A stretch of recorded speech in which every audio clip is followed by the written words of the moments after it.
हम करें बात दलीलों से तो रद्द होती है, उनके होठों की खामोशी भी सनद होती है। कुछ न कहने से भी छिन जाता है एजाज़े सुखन, जुल्म सहने से भी जालिम की मदद होती है। सभापति महोदय, मैं राष्ट्रपति के अभिभाषण पे अपने बात रखने के लिए खड़ा हुआ हूँ। उस दिन देश की संसद के गलियारों में सरकार की तारीफ करती हुई महामहिम की आवाज गूंज रही थी, तो उधर मेरे कानों में हसदेव के जंगलों में आदिवासियों को जिंदगी देने वाले पेड़ों पर चलती हुई कुल्हाड़ी की आवाज गूंज रही थी। सभापति महोदय, इस तरफ महामहिम के भाषण पर प्रधानमंत्री जी संसद की मेज थपथपा रहे थे और उधर उत्तराखंड की अभागी बिटिया अंकिता भंडारी के इंसाफ की आवाजें मध्यम पड़ती जा रही थीं, जो आज भी पूछ रही हैं कि आखिर वो वीआईपी कौन था जिसके लिए अंकिता भंडारी को मार दिया गया। सभापति महोदय, इधर महामहिम सामाजिक न्याय की बात कर रही थीं और उधर उत्तराखंड के कोटद्वार में नफरती लोगों के खिलाफ एक बुजुर्ग को बचाने के लिए खड़ा हुआ दीपक, जो मोहब्बतों की रोशनी लेके खड़ा हुआ था, उसके खिलाफ कोटद्वार की पुलिस गंभीर धाराओं में एफआईआर दर्ज कर रही थी और वो भी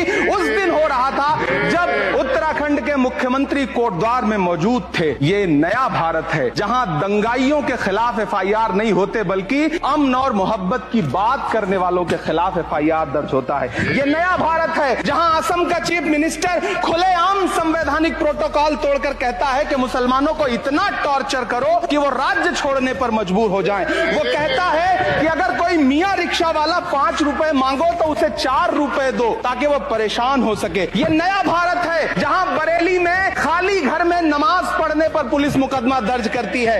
ये नया भारत है जहां क्रिसमस की तैयारी करते हुए ईसाइयों पर सरकार मुकदमा दर्ज करती है। ये नया भारत है जहां जम्मू कश्मीर में नीट का एग्जाम क्वालिफाई करने वाले 50 बच्चों में अगर 42 मुसलमान होते हैं तो फिर मेडिकल कॉलेज की मान्यता ही रद्द होती है और जश्न मनाया जाता है। महामहिम, राष्ट्रपति का भाषण में सुन रहा था। सर, ये नया भारत है जहां मध्य प्रदेश के बैतूल में बच्चों के स्कूल बनवा रहे मोहम्मद नईम का घर स्कूल इसलिए तुड़वा दिया जाता है क्योंकि वो स्कूल बनवा रहे थे। ये नया भारत है जहां कोर्ट का स्टे होने के बावजूद बनारस की दाल मंडी में सैकड़ों दुकानें तोड़ी जा रही हैं क्योंकि रास्ता चौड़ा करना है। सभापति महोदय, मैं आपसे कहना चाहता हूं, जो पीढ़ी अपने बुजुर्गों को गाली देती है उसके साथ प्रकृति इंसाफ करती है। आज इंदिरा जी और नेहरू को गाली देते